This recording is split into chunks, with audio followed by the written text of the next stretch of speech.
The voice of اسلام کے معزز خواتین حضرات، السلام علیکم۔ امید کرتا ہوں کہ آپ خیریت سے ہوں گے۔ ارحام مصر اس روئی زمین کا سب سے قدیم عجوبہ ہے، وہ مقام جہاں فرعون مصر کی لاشوں کے ساتھ تاریخ کے بے شمار راز دفن ہے۔ ہزاروں سال پرانا یہ ارحام کیا خلائی مخلوق کی تعمیر ہے، یا یہ ارحام طوفانوں کے وقت بھی موجود تھا؟ حضرت موسیٰ علیہ السلام کے وقت فرعون سے اس ارحام کا کیا تعلق ہے؟ آج ہم اس ویڈیو میں ارحام مصر کی پر اسرار معلومات اور رازوں سے پردہ اٹھائیں گے۔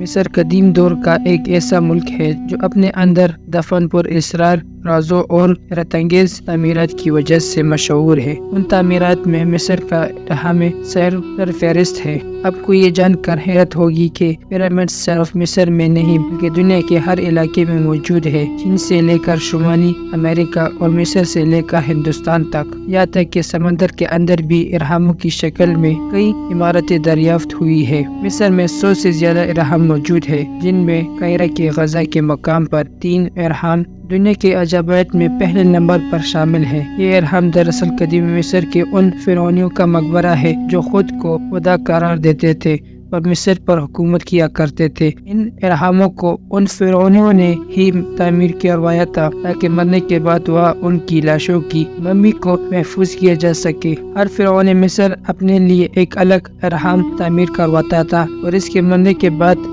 کی لاش کو ممی بنا کر ان ارحام کے نچلے حصے میں دفن کیا جاتا تھا۔ مصریوں کا یہ عقیدہ تھا کہ مرنے کے بعد انسانوں کا دوسرا جنم ہوتا ہے جو اسی دنیا میں دوسرے شکل میں پیدا ہوتے ہیں، لہٰذا ان فرعونیوں کے ساتھ ان کے تمام سامان اور خزانے کو بھی ان مقبروں میں دفن کر دیا جاتا تھا۔ آج ان عظیم الشان اہرام کو دیکھ کر ذہن میں سب سے پہلے یہ سوال پیدا ہوتا ہے کہ آخر اتنی بڑی ارحام کو کس زمانے میں کیوں اور کیسا بنایا ہوگا؟ لہٰذا ان سوالات کے جستجو میں صدیوں سے ریسرچ جاری ہے۔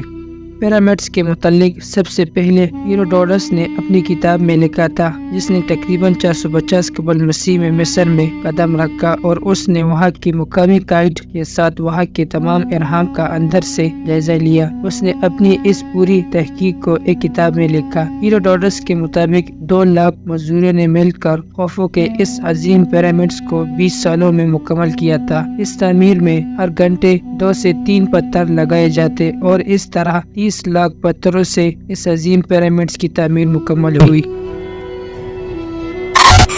کہتے ہیں کہ قدیم دور سے مصریوں کی مقامی آبادی ان ارحاموں کے قریب نہیں جاتے تھے، یہاں تک کہ وہ ان ارحاموں کے قریب سے گزرنے پر بھی احتیاط کیا کرتے تھے، کیونکہ ان کے عقائد کے مطابق یہ دیوتاؤں اور فرعونیوں کا مسکن تھا جہاں ان کی روحیں رہا کرتی تھی۔ سوچنے والی بات یہ ہے کہ ان عظیم ارحاموں کو 3500 سال قبل کیسے تعمیر کیا ہوگا، جب ٹیکنالوجی اور مشین بھی موجود نہ تھی، جبکہ آج کے جدید مشینوں کا سہارا لے کر بھی ایسے پیرامڈ بنانا ناممکن ہے۔ یہ ارحام 13 ایکڑ زمین پر پھیلا ہوا ہے، جس کی بلندی 450 فٹ ہے۔ پیرامڈس کی تعمیر میں استعمال کیے گئے ہر پتھر کا وزن 2.5 ٹن سے 3 ٹن تک ہے۔ ان پتھروں کو کیسے تراشا کیا ہوگا اور ان بھاری بھرکم پتھروں کو تراشنے کے بعد اتنی اونچائی تک کیسے پہنچایا ہوگا؟ کیا یہ انسانی ہاتھ کر سکتے ہیں؟ کیا اتنے بڑے بڑے پتھر اتنی اونچائی میں چڑھانا اور انہیں فٹ کرنا ممکن ہے؟ ایکسپرٹس کے مطابق ان ارحاموں کو بنانے میں ایسے میتھمیٹکس پرنسپل کا استعمال ہوا ہے کہ جب اس پیرامڈس کو بنانے کا کام ایک سپر کمپیوٹر کو دیا گیا تو اسے مکمل کرنے میں اس کمپیوٹر کو پورے 1000 گھنٹے لگ گئے۔ ان پیرامڈس کی ایک حیرت انگیز بات یہ ہے کہ ان تمام ارحام کا درجہ حرارت زمین کے ایوریج ٹیمپریچر کے برابر یعنی 20 ڈگری سیلسیس رہتا ہے۔ باہر چاہے گرمی ہو، سردی ہو یا آندھی طوفان، ارحام کے اندر کا موسم کبھی نہیں بدلتا۔ محققین کے مطابق دراصل پیرامڈس علمی نجوم کے ماہرین کے لیے بنائے گئے تھے۔ بعض کہتے ہیں کہ پیرامڈس زلزلوں کو روکنے کا کام کیا کرتے تھے، اور چند سائنٹسٹ کا یہ بھی ماننا ہے کہ پیرامڈس دراصل پاور پلانٹ ہے جسے قدیم مصری لوگ توانائی حاصل کرنے کے لیے استعمال کیا کرتے تھے۔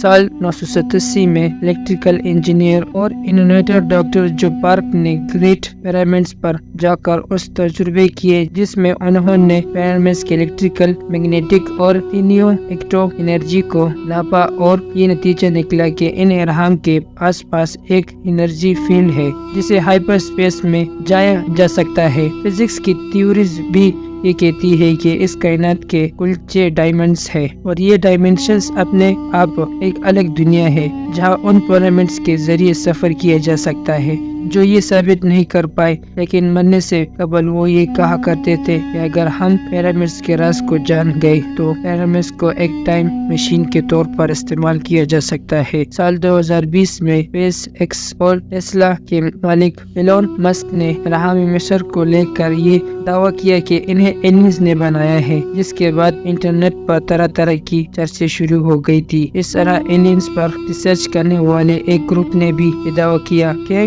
میں مصر میں دفن لاشیں مرض سے آئے خلائی مخلوق بھی ہو سکتے ہیں۔ ان کا دعویٰ ہے کہ ہزاروں سال پہلے مرض پر رہنے والے ایلینز اس زمین پر آئے اور زمین پر انہوں نے ہزاروں سال تک حکومت کی تھی، لہٰذا ان کے احترام اور توقیر میں ان کے موت کے بعد لوگوں نے ان لاشوں کو دفنانے کے لیے ان اہراموں کی تعمیر کی اور وہاں ان کے مقبرے بنائے۔ ایلینز کا وہ قدیم سیویلائزیشنز ان سے کئی گنا زیادہ ایڈوانس ٹیکنالوجی کے مالک تھے، جو پیرامڈس کو دوسری دنیا اور ہماری دنیا کے درمیان دروازے کے طور پر استعمال کیا کرتے تھے۔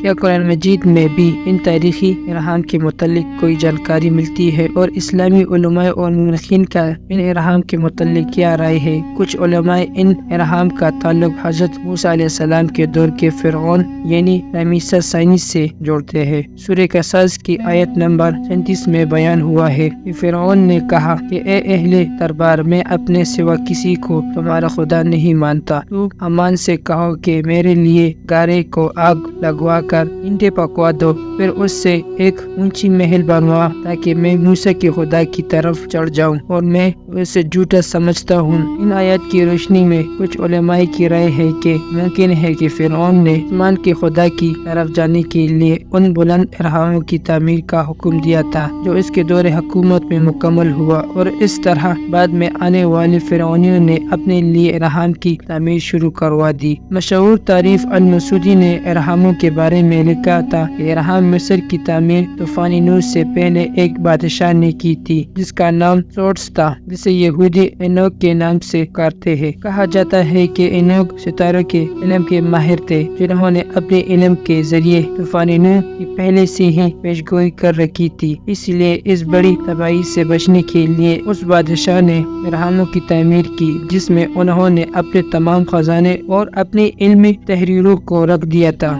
رحم مصر کے متعلق ہندوستان کے مشہور عالم الدین امام احمد رضا بریلوی کی تحقیق بھی قابل ذکر ہے۔ امام احمد رضا کی تصنیف المنفوس جو 1388 عیسوی میں شائع کی گئی تھی، اس نے انہوں نے مصر کے ان اہرام کا تذکرہ کیا ہے اور لکھا ہے کہ ان اہرام کی تعمیر حضرت آدم علیہ السلام سے 14,000 برس پہلے ہوئی۔ حضرت نوح علیہ السلام کی امت پر جس وقت عذاب طوفان نازل ہوا تو زمین سے پانی اگل پڑا اور تمام اونچی عمارتیں سیلاب میں ڈوب گئی۔ اس طوفان میں صرف 2 عمارتیں مسلائی گنبد میناریں باقی رہ گئی تھی، یہ بھی کچھ نقصان نہ پہنچا۔ اس وقت روئی زمین پر سوائے ان 2 عمارتوں کے اور کوئی عمارت نہ بچی۔ امام احمد رضا کے مطابق ان عمارتوں میں سے ایک عمارت اہرام مصر تھا، جس کی تعمیر انسانوں نے نہیں بلکہ حقیقتاً جناتوں نے کی تھی۔ امام احمد رضا نے علم الحساب اور علم فلکیات کے ذریعے جناتوں کی پیدائش، جناتوں کی تعمیر اول اور ستاروں کی چال اور اس سے مصر کی عمارتوں کی تاریخ کا اندازہ لگایا ہے۔ یہ ایک بیش قیمت تحریر ہے جس کے بنیاد پر ان اہراموں کی تاریخ اور تعمیر کے تحقیق کے لیے نئے دروازے کھولے جا سکتے ہیں۔ اہرام مصر آج بھی سائنسدانوں کے لیے ایک پہیلی ہے جس پر ریسرچ جاری ہے۔ ان پیرامڈز میں موجود سینکڑوں دروازے اور مقبرے ایسے ہیں جن کی دریافت اب تک باقی ہے۔ تو کیا مستقبل میں ان اہراموں سے کسی ایسی چیز کی دریافت ممکن ہے جو انسانی ذہن کو دنگ کر سکتی ہے؟ کیا یہ اہرام صرف فرعونی کی مقبرے ہے یا کسی قدیم تہذیب کے ایڈوانس ٹیکنالوجی کا حصہ؟ شاید انسانی ذہن ابھی اس مقام پر نہیں پہنچا کہ ان اہراموں کے میکینزم کو سمجھ پائے، لیکن کیا ہوگا جب ان اہراموں کی سچائی ہمارے سامنے آ گئی؟ کیا انسانی عقل ان پر اسرار رازوں کو جاننے کے لیے تیار ہے؟ دوستو، یہ تھی ہمارے آج کی ویڈیو۔ امید کرتا ہوں کہ آپ کو ہمارے آج کی ویڈیو پسند آ گئی ہوگی۔ اگر آپ کو ہمارے آج کی ویڈیو پسند آ گئی ہے تو سب سے پہلے اسے لائک کریں اور اپنے رائے کا اظہار کمنٹ سیکشن میں ضرور دیں۔ آخر میں آپ سے پھر سے درخواست ہے کہ دی وائس آف اسلام کو سبسکرائب کریں اور ساتھ ہی لگی گھنٹی کو بھی کلک کریں تاکہ ہمارے آنے والے نوٹیفیکیشن بر وقت ملتا رہے۔ تو ملتے ہیں نیکسٹ ویڈیو میں۔ خدا حافظ۔